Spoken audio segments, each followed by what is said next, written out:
Ba't kaya nagluluha ang mata niya? Ay, siyempre naiyak. Baka masyot ang mata nito. Ha?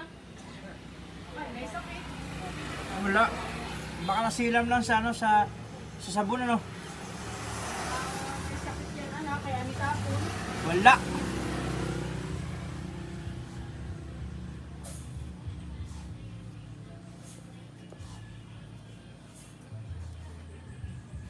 Kailangan makabili ng ano, eye drop.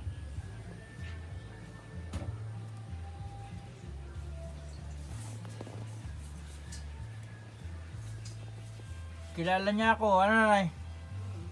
Napaipoy. Ay, baka gutom na. Baka.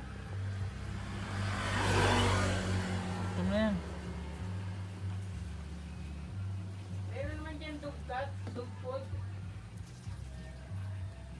Yan, gatas niya nasaan? Baka palis na ito. Ibili mo kahit kaunting dugpod. Kasi yung gatas niya. Ay, wag na yung gatas. Ibili mo ng dugpod pala yan.